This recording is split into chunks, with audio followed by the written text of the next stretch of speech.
Salut les amis, j'espère que tout le monde va bien. On se retrouve aujourd'hui pour une nouvelle vidéo. Nous sommes à J-1 du Classico. Demain 21h, le Real reçoit le Barça au Bernabéu. Aujourd'hui les amis, conférence de presse de Carlo Ancelotti. D'ailleurs on a une petite compo d'équipe probable dans quelques instants, on la regardera. On rappelle que il y a des blessures importantes qui sont tombées très récemment avec la blessure de Thibaut Courtois et la blessure de Rodrigo. On regarde les deux unes des quotidiens madrilènes, le quotidien AS qui ne consacre pas sa une au Real, mais plutôt au basketball espagnol. Une petite information tout de même sur le Real, c'est ici, Ancelotti tiene un plan anti-flic. Selon le quotidien AS, le plan anti-flic, c'est que Vinicius et Mbappé soient les premières clés de la défense madrilène. C'est évident, je pense, face à une équipe du Barça qui a un tel potentiel offensif. Il faut que tout le monde soit impliqué sur les efforts défensifs, et les premiers défenseurs doivent être les attaquants, qui seront certainement Mbappé et Vini, étant donné que Rodrigo est blessé. Laisser le moins possible de liberté, que ce soit aux défenseurs catalans pour les relances, mais aussi au milieu parfois. Essayer de laisser le moins de liberté, le moins de temps tout simplement aux joueurs du Barça pour pouvoir orienter le jeu et prendre de la vitesse. C'est l'une des clés de cette rencontre. On va pas se mentir les amis, parfois, on l'a même vu d'ailleurs sur la première mi-temps face à Dortmund, dès que le Real perdait le ballon, et Vinicius et Mbappé, alors peut-être un petit peu moins Vinicius, mais il se désintéresse totalement des actions défensives. C'est compliqué. Tu peux faire ce genre de choses sur certains matchs de Liga. Maintenant, en Ligue des Champions ou sur une rencontre comme face au Barça, c'est compliqué de ne pas tout simplement aller aider les coéquipiers qui, eux, travaillent derrière, alors que toi, tu reviens en marchant. Bon, ça, évidemment, c'est un peu compliqué. On enchaîne, les amis, la une du quotidien Marca qui titre la BMW frente al Barça. Le meilleur trio donc possible pour affronter les Catalans sera celui-là, avec Mbappé, Vinicius et Bellingham, face à un Rafinha en feu du côté du Barça. Rafinha qui vient de marquer d'ailleurs un triplé face au Bayern en Ligue des Champions. On regardera les amis la compo d'équipe propre du quotidien Relevo dans quelques instants. La petite information, on ne l'avait pas eu hier, mais on l'a aujourd'hui. Le communiqué médical du Real en ce qui concerne la blessure de Rodrigo, une blessure donc au niveau des ischio-jambiers, évidemment forfait pour le match de ce week-end pour le Classico. Plusieurs médias annoncent 2-3 semaines d'absence pour Rodrigo. Ce qui est problématique, c'est que, un petit peu comme Courtois, mais Courtois lui n'est plus international.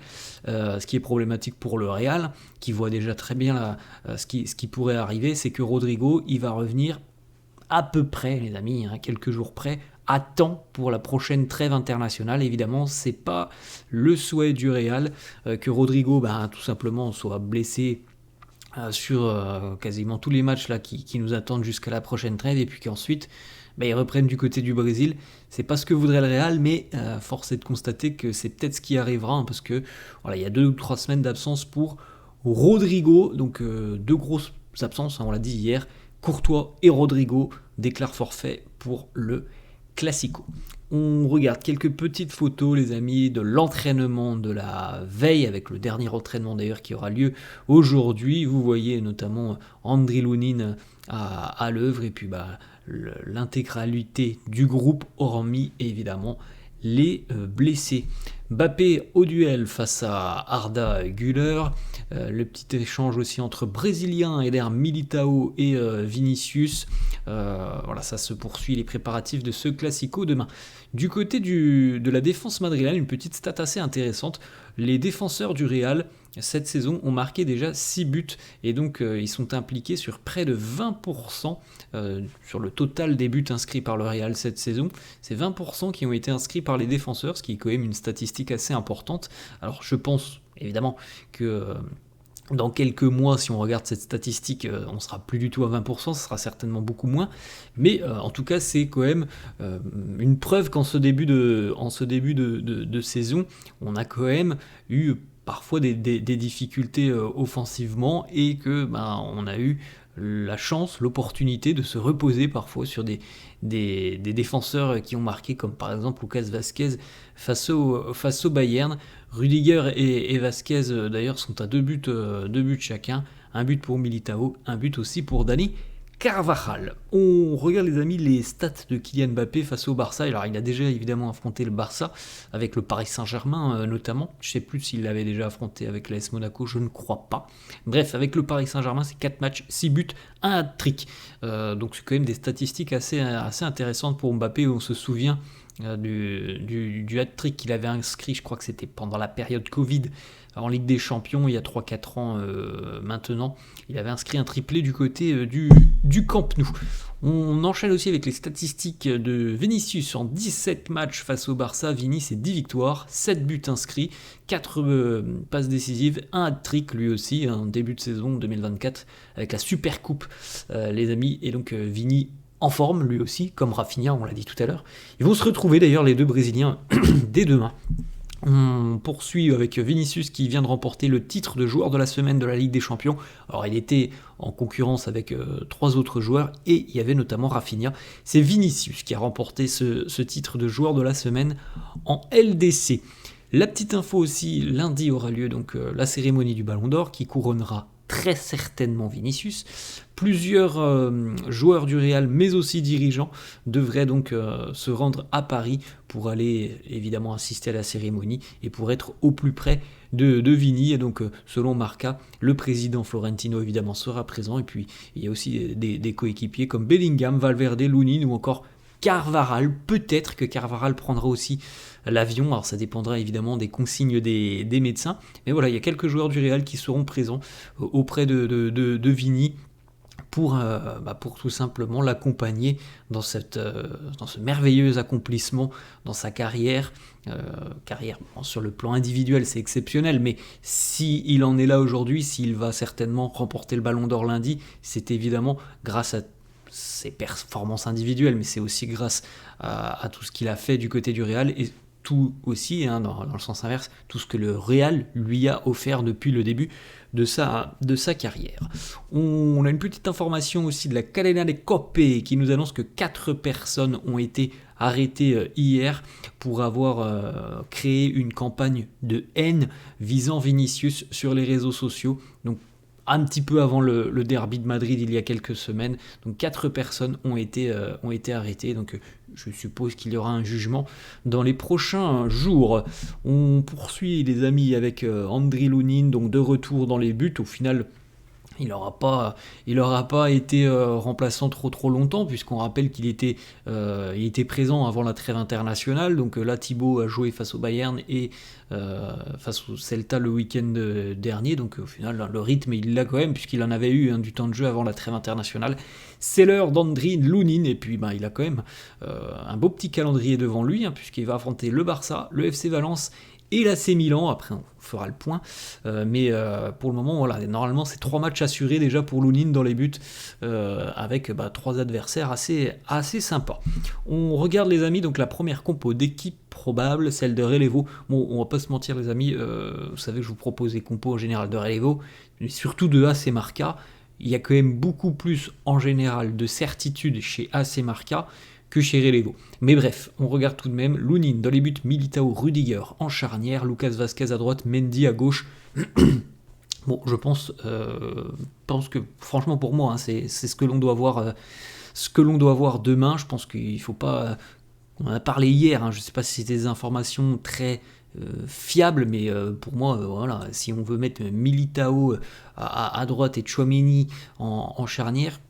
c'est pas l'option que j'aurais choisie et je pense qu'on se faciliterait pas la tâche face au Barça. Donc voilà, je pense que là sur l'aspect défensif, ça me semble être la bonne solution. Au milieu de terrain, Bellingham, Modric, Tchouaméni, Valverde, Mbappé, Vinicius en attaque. Alors personnellement, vous savez depuis quelques semaines, depuis 3-4 semaines que je milite pour Modric titulaire. Je pense qu'il apporte beaucoup, donc je ne vais pas changer mon fusil d'épaule là. En revanche, j'aimerais demain face au Barça voir Camavinga titulaire. Alors je ne sais pas si ça se fera, mais les caractéristiques de Camavinga, le dynamisme de Camavinga, j'ai une préférence pour Camavinga demain. Alors ça voudrait dire qu'il faut enlever l'un des 4 milieux de terrain. Donc selon moi, si on doit en enlever un, ça ne sera pas Bellingham, ça ne sera pas Valverde, pardon. Donc ça serait soit Modric, soit Tchouaméni. Donc voilà, après c'est la décision de l'entraîneur. Voilà, moi j'aimerais voir Camavinga en tout cas demain titulaire. Après je peux comprendre aussi que Modric, on va dire ça comme ça, mais Modric soit mis sur le banc, même si j'aimerais pas, mais je peux comprendre parce que au niveau de l'intensité et de la vitesse de l'équipe adverse, donc du Barça, ça peut être compliqué pour Modric. On l'a déjà vu par le passé, on sait parfois que ça peut être très compliqué lorsque l'adversaire est très à l'aise techniquement, qu'il y a beaucoup de vitesse. Donc voilà, moi j'aimerais en tout cas voir Camavinga demain titulaire, on verra. Peut-être les déclats de Carlo aujourd'hui, même si on sait très bien qu'il ne nous donnera pas beaucoup d'informations en conférence de presse, on regardera les compos demain. On enchaîne les amis avec 2 informations du quotidien Relevo. Alors là encore une fois, une information très surprenante. Dans le vestiaire du Real Madrid, on ne fait pas confiance en la méthode Pintus. Le nombre de blessures, les décisions prises par Pintus ont accru les doutes envers le travail de l'Italien pour les joueurs. Autre information, donc dans le vestiaire, on pense que Antonio Pintus est un entraîneur d'athlètes. Là, on parle pas d'athlètes, on parle de joueurs de football. Donc du côté des joueurs, on pense tout simplement que la fragilité est certainement causée par les entraînements trop intensifs d'Antonio Pintus, des entraînements qui ne sont pas recommandés pour le monde du football. Alors là, on est sur des informations pour moi complètement dingues, parce que là, alors déjà personnellement les amis, je vous le dis, mon avis, je ne pense absolument pas que les joueurs critiquent le choix de Pintus. Relève, parfois il y a des informations qui sont un peu surprenantes. Je ne pense pas que ça se passe comme ça. Et puis, alors on peut peut-être critiquer Antonio Pintus. Moi, j'y connais rien. Je ne vais pas critiquer Pintus. Je vais surtout pas critiquer quelqu'un qui te fait gagner l'année dernière la Ligue des Champions, la Liga. C'était le cas aussi il y a 2 ans. Et surtout, l'année dernière, on a eu 3-4 fois des articles dans la saison pour louer le travail d'Antonio Pintus, louer le travail de sa méthode, et pour dire aussi que les joueurs l'apprécient énormément et qu'ils savent très bien que c'est Antonio Pintus qui va les mener sur le meilleur plan physique. C'était exactement ça l'année dernière, c'est exactement ça partout où il passe. Et là, parce que ça va pas bien cette année, on nous sort cette information comme quoi les joueurs ils sont pas très contents du travail de Pintus. Bref, allez, selon moi c'est du n'importe quoi. On continue les amis, la réaction de Kylian Mbappé après avoir affronté une première remontada, donc après avoir participé à une première remontada du côté du Bernabéu. Alors je crois qu'il avait déjà subi une remontada Mbappé avec le PSG au Bernabéu. Là c'est la première fois qu'il vit une remontada. Regardez la réaction, ça c'est lors de l'égalisation sur l'utilisation de la VAR, l'égalisation de Vinicius. On voit un Mbappé qui peut-être prend conscience que oui, il y a quelque chose de mystique du côté du Bernabéu sur les soirées de Coupe d'Europe. 2 informations qui concernent Alphonso Davies, ce sont des informations de Fabrizio Romano qui nous annonce qu'Hansi Flick, l'entraîneur du Barça, a une très bonne relation avec Davies. Bon, c'est pas forcément surprenant. Hansi Flick a entraîné Alphonso Davies du côté du Bayern, mais Fabrizio Romano poursuit en disant « Tout le monde sait que le Real travaille sur la signature d'Alphonso Davies depuis des mois et des mois ». Autre information, selon plusieurs sources, Fabrizio Romano ne donne que 10% de chance à Alphonso Davies de prolonger et de continuer l'aventure au Bayern. Le Real était là l'été dernier, mais il ne voulait pas payer 60 millions d'euros, donc maintenant, on verra si le Real peut le signer gratuitement. L'année prochaine, en tout cas, encore une fois, l'info est confirmée, il y a assez peu de chances que le Canadien prolonge l'aventure avec le Bayern. Petite photo les amis pour terminer donc du Bernabéu qui se prépare pour le Classico demain. on devrait avoir beaucoup de petits pancartes, de petits panneaux en papier, de petites feuilles de papier, pardon, pour les supporters, pour préparer une jolie animation commerciale, entre guillemets un tifo donc demain du côté du Bernabéu pour recevoir le Barça. Voilà les amis, la fin de cette vidéo, j'espère que ça vous a plu, n'hésitez pas comme d'hab à lâcher un petit pouce bleu, merci à tous ceux qui le feront, n'hésitez pas à vous abonner à la chaîne, je vous laisse et je vous souhaite une bonne journée. Ciao.